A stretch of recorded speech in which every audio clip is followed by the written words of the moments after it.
स्वागत है। हम लोग आज बात करेंगे मैया सम्मान योजना के बारे में।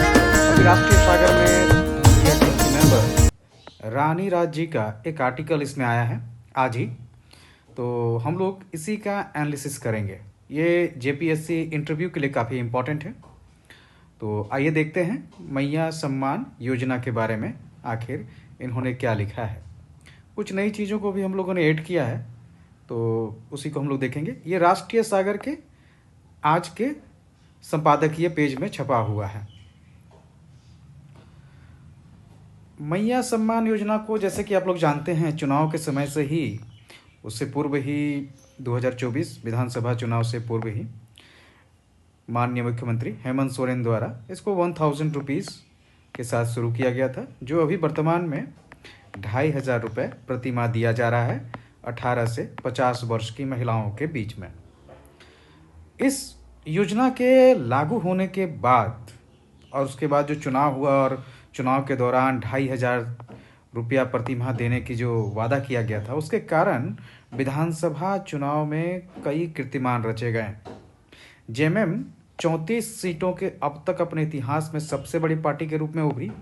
इससे पहले जेएमएम ने 34 सीटें कभी नहीं जीती थी। साथ ही ये झारखंड में पहली बार सबसे बड़ी पार्टी के रूप में उभरी है। दूसरा, 12 महिला विधायकों की जीत के साथ सर्वाधिक महिला विधायक इस बार जीत कर झारखंड में हुए। मतलब इस बार विधानसभा में 12 महिला विधायक जो चुने गए, वो सर्वाधिक महिला विधायकों की संख्या है। और इन उपलब्धि के पीछे महिलाओं में चुनाव की बढ़ती भागीदारी भी एक अहम भूमिका निभाती है। 2024 के विधानसभा चुनाव में राज्य में कुल 1,36,81,007 लोगों ने मताधिकार का उपयोग किया, मत दिया। इनमें महिला मतदाताओं की संख्या पुरुषों की तुलना में 5,51,797 ज़्यादा रही, अर्थात पुरुषों से महिलाओं ने अधिक मतदान किया। ये एक आकर्षण है जो महिलाओं को दिया जा रहा है लाभ। उसके कारण महिलाएं घर से निकलकर मतदान की ओर आ रही हैं। लेकिन क्या सिर्फ ये झारखंड में है? ऐसा बिल्कुल नहीं है। महिलाओं को कैश देने की योजना लगभग आज हर पार्टी अपना रही है, जैसे लड़की बहन योजना, गृह लक्ष्मी योजना, लाडली बहन योजना, नमोश्री योजना, लक्ष्मी भंडार योजना, सुभद्रा योजना। हालिया एक रिपोर्ट आया है स्टेट बैंक ऑफ इंडिया की ओर से, आखिर इन योजनाओं में कितना खर्च हो रहा है। तो इसमें सबसे ज़्यादा जो खर्च कर रही है वो सरकार है महाराष्ट्र की सरकार, 46,000 करोड़ रुपए इसके तहत में। उसके बाद आपका कर्नाटक है 28,608 करोड़, मध्य प्रदेश 18,984 करोड़, पश्चिम बंगाल 14,400 करोड़, गुजरात 12,000 करोड़ और उड़ीसा 10,000 करोड़। झारखंड का अगर हम लोग देखें आंकड़ा, तो ये भी करीब करीब 1,415 करोड़ साल में खर्च कर रही हैं। मैया सम्मान योजना में अगर ये एक बार की राशि है, सालाना इनका जो खर्च है झारखंड का, वो है 16,985 करोड़ रुपए। ये सभी सालाना खर्च हैं, तो 16,985 करोड़ सालाना खर्च होगा झारखंड का। और ये अगर 2024-25 के कुल बजट के हिसाब से देखें तो ये 13 से 14% पड़ रहा है, तो काफ़ी बड़ी राशि जा रही है इसके तहत में। लेकिन इसके बावजूद ये एक राजनीतिक लाभ का मार्ग बन गया है, जिसके द्वारा सत्ता प्राप्ति की जा रही है। महिलाओं के द्वारा मतदान का जो सत्ता अधिकार है, सत्ता तक पहुंचने का जो मार्ग दिखा है, उसको राजनीतिक दल बड़े ही उम्मीदों से देख रहे हैं और क्रियान्वित कर रहे हैं। तो महिलाओं की बढ़ती भागीदारी एक महत्वपूर्ण भूमिका निभा रही है कि उनको लाभ दिया जाए। भारत के चुनाव आयोग के मुताबिक जो पहला चुनाव हुआ था, उसमें महिलाओं की भागीदारी 7.8 करोड़ थी, यानी सिर्फ 45%। लेकिन बाद के समय में इसमें काफ़ी बढ़ोतरी हुई है। 2024 में ये बढ़कर आपका महिलाओं ने जो मतदान किया, वो कुल महिला मतदान का 65.78% है, जबकि पुरुषों में मतदान 65.55% ही रहा। मतलब पुरुषों में मतदान कम रहा। चुनाव आयोग का कहना है कि साल 2019 और 2024 दो ऐसे लोकसभा चुनाव रहे हैं जिनमें महिला वोटरों की संख्या पुरुषों से अधिक रही है। ये बताता है कि महिलाएं किस तरह से अब जागरूक हो रही हैं अपने अधिकारों को लेकर। और लोकसभा चुनाव के इतिहास में ये केवल दूसरी बार हुआ है, मतलब 2019 में और 2024 में ही हुआ है जब महिला वोटरों की संख्या पुरुषों से अधिक रही हैं।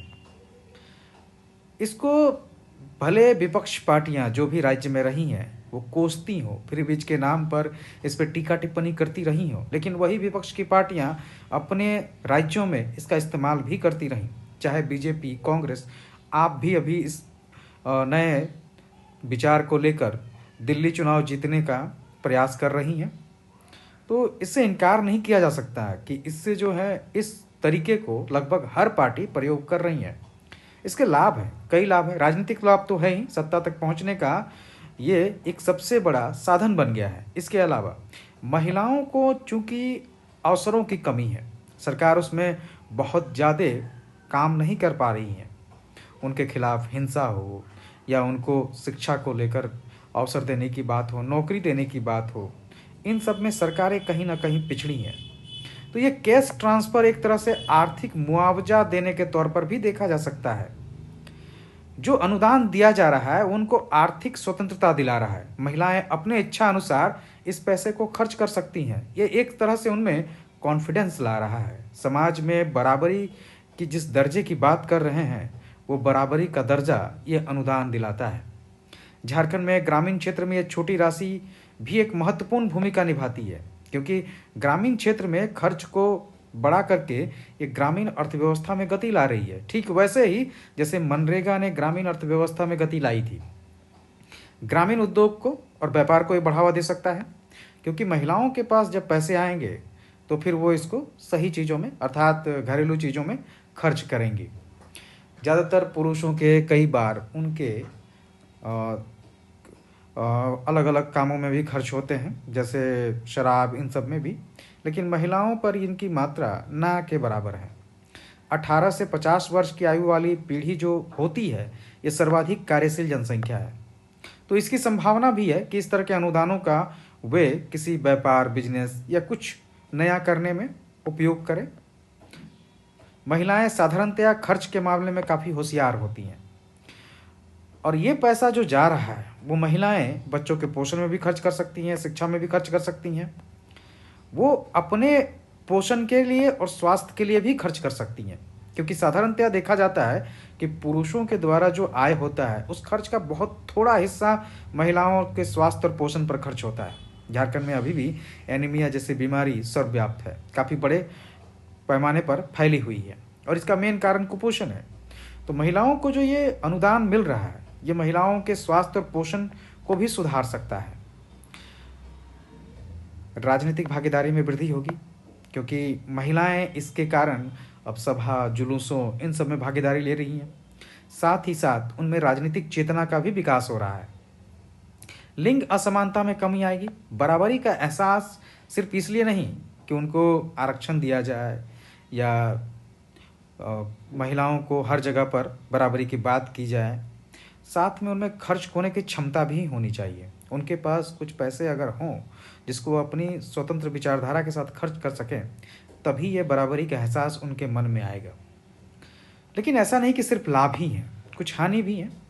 जैसे बजट पर भार पड़ेगा, तो इसलिए ज़रूरी है कि सरकार इसके लिए आय के स्रोत पर ध्यान रखे।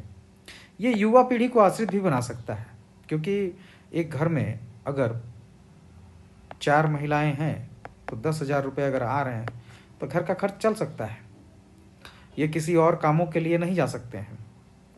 पुरुषों द्वारा इसके दुरुपयोग की भी संभावना है, क्योंकि पुरुष समाज में महिलाओं पर शोषण और उनसे छीना झपटी कोई बड़ी बात नहीं है। अन्य योजनाओं के लिए बजट की कमी हो सकती है अगर आय के स्रोत पर ध्यान न दिया जाए। सरकार विकास के कामों से उदास भी हो सकती है, क्योंकि जब एक ही योजना से सरकार चुनाव जीत सकती है तो अन्य योजनाओं में क्यों ध्यान दें। रोजगार और नौकरी के अवसरों पर भी कम ध्यान होगा सरकार का। साथ ही बजट का एक बड़ा हिस्सा चूंकि इस तरह के अनुदान में जा रहा है, इसलिए नौकरी के लिए और रोजगार के जो अवसंरचना विकास करने हैं उसमें खर्च कम हो जाएगा। ये एक तरह से लालच देकर वोट हासिल करने जैसा हो गया है। तो इससे राजनीतिक पतन की भी बात कही जा सकती है। अगर हम लोग इसके लाभ को एक बार और देखें तो ये पलायन को भी रोक सकता है।